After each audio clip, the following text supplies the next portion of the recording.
Mga kabayan, no, may dinampot po yung pulis. So ito po ay nagtapon po ng basura siguro doon sa may phase 2. So ito po mga kabayan at pinusasa na nila yung babae. Ayan, no.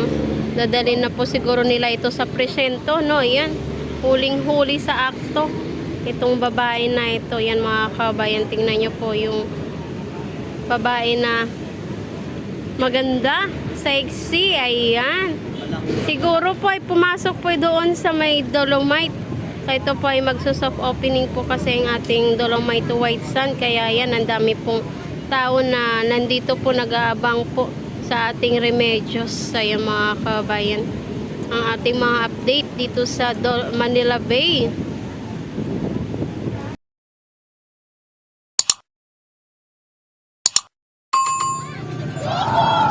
So ito po mga kabayan, ang kaganapan natin po dito sa Remedios.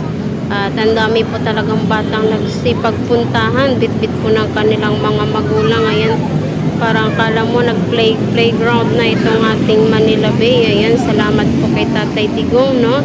Dahil napaganda niya itong ating Manila Bay. Kaya yan, napapakinabangan na po ng ating mga bata. Project?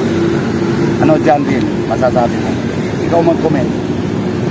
Ikaw, vloggers ka ng Manila, di ba? Yes po. O, anong speech ni Isko Moreno? Hindi ko alam saan galing ko ito na yan. Oh, naririnig ko lang dyan sa mga ranger na yan. Na darating daw si Isko Moreno. So hindi confirm. Hindi confirm. Kaya sabi ko, hindi darating yan. Hershey lang pala. Oo. Nakikinig. Kwento-kwento lang nila yan. Sabi ko, hindi pagtatapunan yan Isko. Okay, so maraming salamat kay Hansel. Nabalitaan kaya nila tayo na magbubukas yung Dolomite kaya ganito karami yung tao? Paano mabubuksan ng alas 8? Hindi ba nandun ka? Nakita mo yung basura? Ang dami. Yes, ang dami So, kahapon nag-comment pa. na naman yung mga pakawala ng dilawan. So, I don't like to comment about that. Kasi, politika na yan eh. Oo nga eh. Oh, away-away na yan eh. Kaya ayaw nila ng pagbabago talaga, no?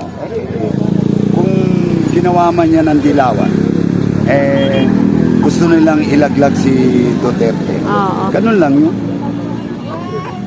Ikaw nasa trono eh. Gusto ko umupo sa trono mo. Ilalaglag kita. Ganun lang yun. Pag Merong politics magpagbabago. talaga magulo, no? Hindi magulo. Ano lang? Vlogger. Madumi. Madumi. Hindi Magulo. Madumi. Okay. Madumi ang politika. Madumi ang politika. Ayun.